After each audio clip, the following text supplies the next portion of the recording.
This is a quick tutorial for stick and poke tattoos.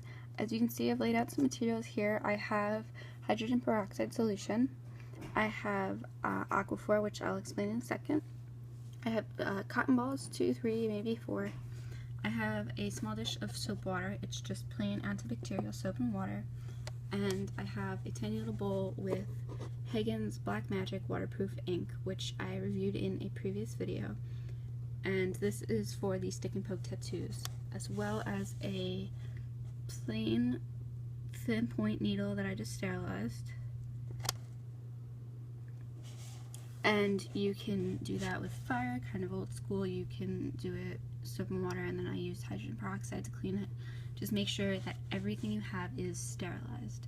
So what I'm going to do first is I have some hydrogen peroxide on this cotton ball. This is the first stick and poke tattoo I did on myself. It's a little star on the moon, if you can see up close.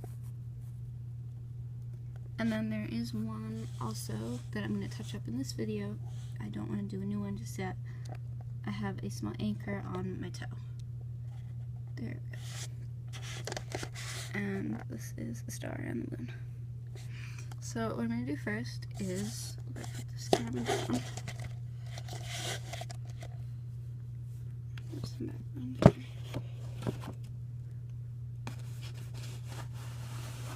And I'm going to use this, and I already cleaned it a little bit too with some soap and water and hydrogen peroxide just to clean the whole area. And then I'm going to take the needle, a fine point needle, which has been sterilized, and my ink. And what I'm going to do is, if you trace it first, and this is me, I'm going to be touching it up. It's a very simple process. You're just going to take the fine point needle, you're going to dip it in the ink, and you're going to press right into the skin. Now, you don't want to press all the way down into the bone, but you need more than just a surface prick. You do actually have to go pretty deep. If you do see some bleeding when you pull the needle out, that is normal. I had that when I did both of them in 2 little spots, and that heals fine. You know, it's not significant of anything, just obviously because you're piercing the skin, you will break a few capillaries while doing this. So it will make it a little easier if you stretch the skin out a little bit too while you're doing this. And you're just going to repeatedly go back and forth between the ink and the tattoo itself. Now, I find it is a lot easier to do it on thin-skinned areas, like on the inside of my ankle and on my toe. And I also, you know, that was a preferable spot for a stick and poke tattoo for me. And it's nice because they're small and they're easy to do. And it might sound a little dangerous to be tattooing oneself. I can say that I have not had a problem with either of these tattoos. And you can see I have a little blood up the top there. So when I see a little blood, I'll use the hydrogen peroxide, but I also have the soap and water dish, and that is to continuously clean the area as well. But you do want to keep it, while you're poking it, dry.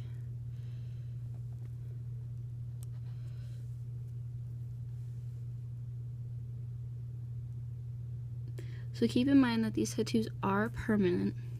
They are like any other tattoo that you would get at a shop. Some shops actually themselves will offer to do stick and poke tattoos.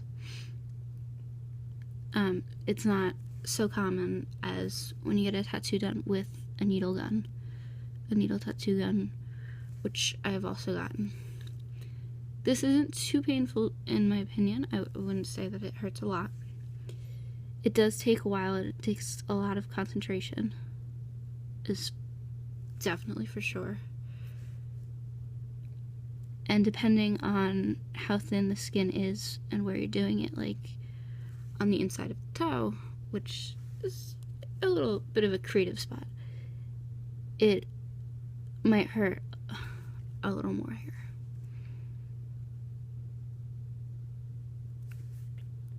So in this video, I'm just demonstrating on an old one. I did this about a week ago. And I'm just going over it and adding a little thicker line to it. I went over the star and planet one as well about 2 weeks ago, a few days after I had done it, and I had not run into any problems going over that either. So I'm just gonna move along a little faster here. Now, there is, I held out before, this ointment. It's called Aquaphor Healing Ointment.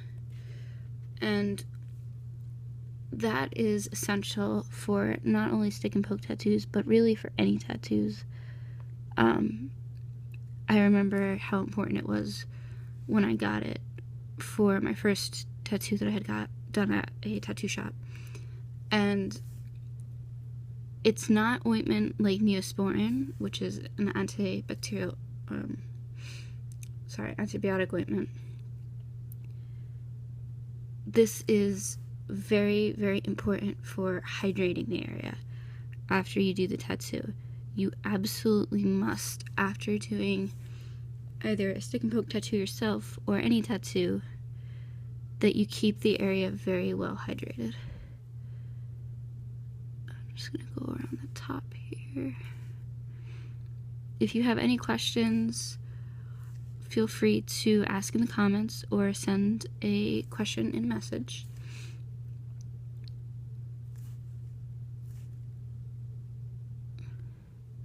And as I said in the last video, I do definitely recommend this Higging ink. Most definitely. Which is also really important that when you buy your ink, you make sure it is non-toxic. The last thing you want is to be using ink that's going to harm your skin.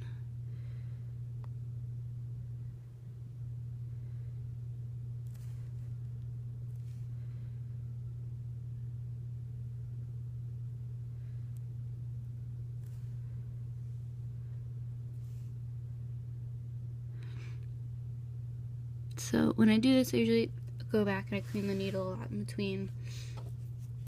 And, you know, if the ink starts to go out to the side, it gets smudgy, then I'll clean the area too. But I just wanted to give a quick tutorial on how I do the stick and poke tattoos, how it's done, step by step, and lay out all the instructions and the materials. So here is the tattoo itself that I'm touching up, and it's already a little darker, you can see there. This is one that I had also originally done. This is about 2 weeks ago, and it healed really nicely. It will get a little dry and crack at first, which is why it's really important that you have this, the Aquaphor ointment. You can get it at your basic drugstore or supermarket. The ink I'm using is the Higgins Black Magic Waterproof ink. I did a video review of this. And then cotton balls with one with hydrogen peroxide to make sure that you sterilize everything, including the region and definitely the needle. And also make sure that you sterilize the bowls that you're putting the ink into. And just a small bowl of soap water as well. And you can keep going, you keep dotting along here, and just make sure that when you're done, you cover it for a little bit, just while it's still very fresh, because you have punctured the skin and it can get infected. And after you do that, just make sure that you keep it hydrated with Aquaphor ointment, and then you should be all good.